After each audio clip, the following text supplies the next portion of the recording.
Everyone, welcome back to the channel. तो last lecture में हमने सॉइल मैकेनिक्स के 2025 के पीवाईक्यू किए थे एज डिस्कस्ड, और अब हम नेक्स्ट लेक्चर में, जो कि ये लेक्चर है, we are going to continue the series. और हम ईयर 2025 फोरनून सेशन 16 फरवरी का पूछे हुए क्वेश्चंस को हमने डिस्कस करने वाले हैं। पहला क्वेश्चन आपके सामने सर्वेइंग का है, जिसमें क्वेश्चन कह रहा है in levelling between 2 points A and B on the opposite banks of river. तो एक रिवर है जिसके ऑपोजिट पॉइंट पे हमारे जो 2 पॉइंट्स हैं ए एंड बी। तो सबसे पहले तो यही कमेंट सेक्शन में प्लीज रिप्लाई करो, थोड़ा पार्टिसिपेट करो यार, कि जो हमारी रिवर है जब हम उसके अपोजिट कोई भी लेवलिंग करते हैं वो कौन सी लेवलिंग होती है, उसके लेवलिंग का नाम क्या है, प्लीज कमेंट सेक्शन में आंसर करो।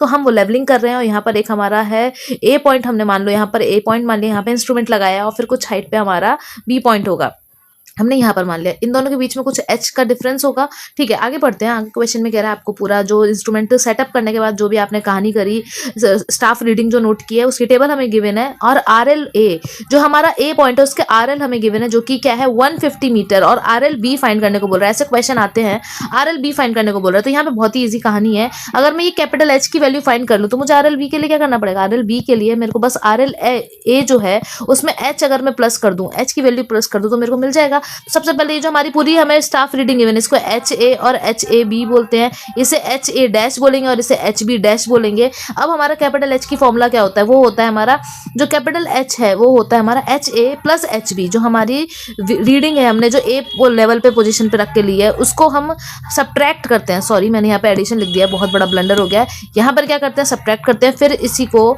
हम ऐड करते हैं एच ए डैश और H E H B dash का, जो हमने पहले इनका माइनस करके दोनों का जो डिफरेंस निकाला उन दोनों को ऐड करेंगे और उसको 2 से डिवाइड करेंगे। बस सब कुछ नहीं, वैल्यू पुट कर दो। तो यहाँ क्या हो जाएगा 1.8 माइनस 1.35, और यहाँ पर क्या बनेगा प्लस हमारा 1.50 माइनस का 0.95।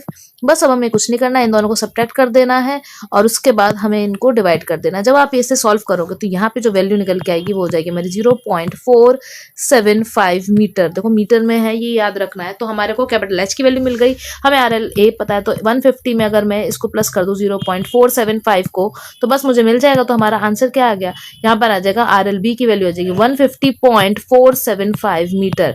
ये मेरे आर एल बी की वैल्यू है। वेल, यहीं पे नेक्स्ट क्वेश्चन की तरफ चलते हैं। नेक्स्ट क्वेश्चन हमारा जो है वो हमारा फाउंडेशन का है। ये जो हमारा क्वेश्चन है ये हमारा किसका है, फाउंडेशन का है, फुटिंग का है। तो अगर हम बात करते हैं यहाँ पे क्वेश्चन क्या कह रहा है, क्वेश्चन कह रहा है कि आ सिंगल पाइल इज गिवन। तो हमारे को जो क्या है, एक सिंगल पाइल गिवन है जिसकी हमारी 450 mm डायमीटर है, मतलब वो हमारी सर्कुलर पाइप है, स्क्वायर पाइप नहीं है। ठीक है, उसके आगे की कहानी कह रहा है कि वो होमोजीनियस क्ले लेयर में है। ठीक है, होमोजेनियस क्ले लेयर में, तो उसके वजह से उसके लिए हमें अनड्रेन्ड कोहेजन भी पता है, मतलब सीयू की वैल्यू हमें 20 kPa पता है, यूनिट वेट पता है, गामा की वैल्यू हमें 18 किलोन्यूटन पर मीटर क्यूब पता है। ठीक है, उसके बाद बोल रहा है the ground water is found to be at a surface of the clay layer. तो जो यहाँ पे क्ले लेयर है उसके सरफेस पे हमें मिलता है, तो हमें वाटर का इतना इफेक्ट को सोचना नहीं है। एडहेशन फैक्टर जो कि अल्फा है उसकी वैल्यू हमें 0.95 दे रखी है। यहीं पे बियरिंग कैपेसिटी जो एनसी है उसका बियरिंग कैपेसिटी फैक्टर हमें 9 दे रखा है। ठीक है, अगर हम बात करते हैं आगे, तो जो हमारा पाइल है वो किस पे, pile is supporting a column. जो पाइल है हमारा वो कॉलम को सपोर्ट कर रहा है जिसका लोड हमें गिवन है 144 किलोन्यूटन विद सेफ्टी फैक्टर। इसका मतलब हमें सेफ्टी फैक्टर के साथ ये 144 किलोन्यूटन दे रखा है। इसका मतलब क्या है, ये हमारा सेफ लोड है।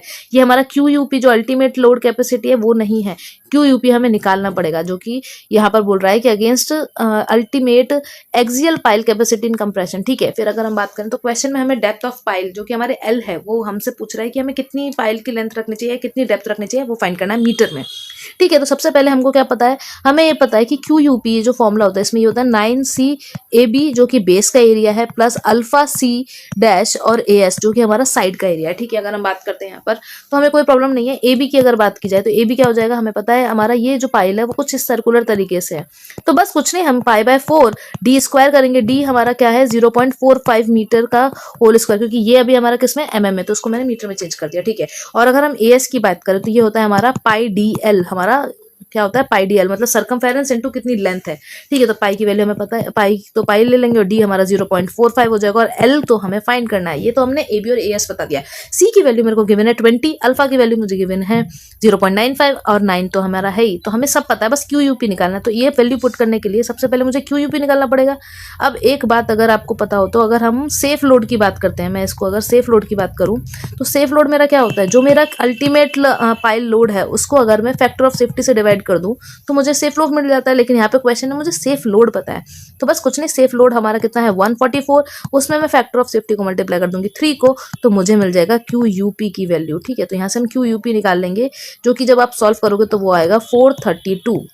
ठीक है, तो क्यू यूपी की वैल्यू आ गई 432, बस सब कुछ नहीं, इसमें पुट कर देंगे, तो 432 इज इक्वल्स टू 9 इंटू सी की वैल्यू होती है 20, और यहाँ पे एरिया हमारा पुट करेंगे हम डायरेक्टली, तो एरिया की वैल्यू पुट करेंगे यहाँ पे जो पाई बाय 4 0.45 का होल स्क्वायर, वहीं पे प्लस अल्फा, प्लस क्या करेंगे, अल्फा की वैल्यू हमें गिवन है 0.95, फिर हमारा जो सी की वैल्यू है वो 20, और यहाँ पर आ जाएगा पाई इंटू हमारा 0.45 इंटू एल, ये तो मेरा पूरा ये वैल्यू हो गई। अब अगर हम इसको सॉल्व करते तो ये क्या हो जाएगा 432, इसको हम सॉल्व करें, ये वाली इक्वेशन को यहाँ लेके आ रहे हैं, तो ये जो सॉल्व करके लाओगे आप मल्टीप्लाई करके, तो ये आएगा 28.627 कुछ अप्रॉक्सीमेटली ये आएगा, प्लस फिर यहाँ पर क्या करेंगे हम, इस वैल्यू को पूरा सॉल्व कर लोगे, बस एल के संग छोड़ दोगे, तो यहाँ पर क्या हो जाएगा, ये आएगा हमारा मल्टीप्लाई करके 26.861 एल, बस अब कुछ नहीं, 432 में 28.627 को माइनस करेंगे, और फिर ये जो 26.861 है उससे डिवाइड कर देंगे, पहले इधर जाएगा तो माइनस होगा, फिर डिवाइड कर देंगे, तो एल की वैल्यू आपको 15.01 मीटर देखने को मिलेगी, जो कि नियरेस्ट इंटीजर का अगर हम राउंड ऑफ करते हैं तो वो 15 मीटर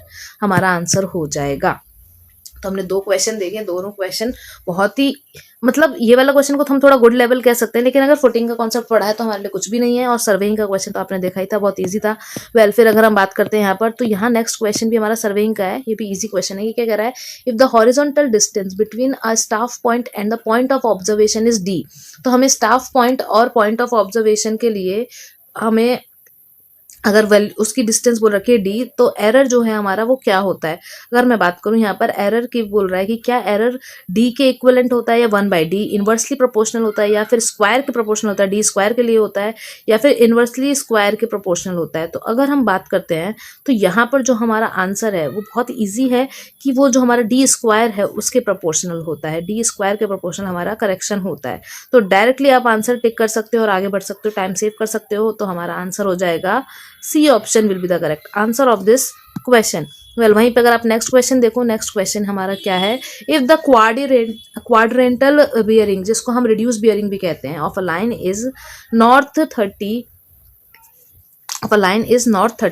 तो नॉर्थ 30 वेस्ट बोल रहे हैं ये लोग हमारी रिड्यूस्ड बियरिंग। तो देखो क्वेश्चन कितना इजी है, होल सर्कल बियरिंग पूछ रहे हैं उस लाइन की। तो अगर हम बात करते हैं, हम कुछ इस तरीके से बनाते हैं, ये हमारा नॉर्थ हो गया, ये साउथ हो गया, ये ईस्ट हो गया, ये वेस्ट हो गया, और हमें बियरिंग कितनी दे रखी है, यहाँ पे दे रखी है, मतलब नॉर्थ वेस्ट में आ रहा है, इसका मतलब ये 30 डिग्री है। मुझे क्या फाइंड करना है, अगर मैं बात करती हूँ यहाँ पर, तो मुझे ये वाली वैल्यू फाइंड करनी है, बस यही तो पूछा है उन्होंने कि WC भी निकाल दो इसका। तो बताओ यार 360 में से अगर मैं 30 माइनस कर दूं तो मुझे मिल नहीं जाएगा, ये 330 आंसर आ गया इसका WCD भी, तो WC भी हमारा 330 डिग्री आ गया। इतने इजी क्वेश्चन 2025 में आए हैं, तो ऐसा कुछ नहीं है, अगर कॉन्सेप्ट अच्छे से पढ़े हैं तो बिल्कुल हमारे लिए कोई बड़ी बात नहीं है। वेल वहीं पर अगर हम नेक्स्ट क्वेश्चन की तरफ चलते हैं, तो नेक्स्ट क्वेश्चन जो है हमारा सॉइल का ही है, आई गेस हमने यहाँ पे रखा था, तो सॉइल का है, इसको भी जस्ट नेक्स्ट क्वेश्चन हमारा सॉइल मैकेनिक्स का, जैसे कि आप स्क्रीन पे देख सकते हो। पहले पॉज करो, सॉल्व करो, और देखो कल हमने जो क्वेश्चन देखा था उसी जो फॉर्मूले पे, जो कल हमने फॉर्मूले पढ़े तो उन्हीं फॉर्मूले पे देखो क्वेश्चन हो जा रहा है। अब ये वाला फॉर्मूला हमने रट रखा है, हमारे जो सेल है बॉडी यूज के सेल में ये समा गया है फॉर्मूला, तो अब इसी फॉर्मूले पे ये क्वेश्चन हो जाएगा। देखो प्रीवियस ईयर क्वेश्चन क्या कह रहा है, ये 2025 में पूछा गया है। A clay cell has a moisture content of 18%, तो W की वैल्यू दे रखी है हमें, ठीक है, W की वैल्यू हमें दे रखी है 18%, specific gravity of soil solids दे रखा है, मतलब G की वैल्यू हमें 2.74 दे रखी है, डिग्री ऑफ सैचुरेशन हमें दे रखा है 65%, मतलब S की वैल्यू हमें 65% दे रखी है। आगे कहानी ये है कि जो सॉइल है वो वाटर को सोक कर ले रही है अगर रेन हो रहा है, तो रेन जैसे जब होती है तो जो सॉइल है वो वाटर को सोक कर रही है, ठीक है। तो डिग्री ऑफ सैचुरेशन किस में इंक्रीज हो गया हमारा, पहले S1 था 65% में, अब हमारा डिग्री ऑफ सैचुरेशन 85.2% हो गया, मतलब कुछ वाटर कंटेंट तो इंक्रीज हुआ होगा, लेकिन कहानी क्या कह रहा है कि the change of the volume during the soaking is negligible. तो जब हमारा वॉल्यूम है उसमें कोई चेंज नहीं है, मतलब वॉल्यूम चेंज नहीं हुआ, ये लाइन इतनी इंपॉर्टेंट है, इस पर ध्यान देनी है। तो ध्यान देने वाली बात यह है कि जो वॉल्यूम है बिल्कुल चेंज नहीं हुआ, मतलब हमारा E ई जो है वो सेम रहेगा, जो हमारा वॉइड रेशियो है वो चेंज नहीं हुआ, यहाँ से पूरा कहानी चेंज हो जाता है।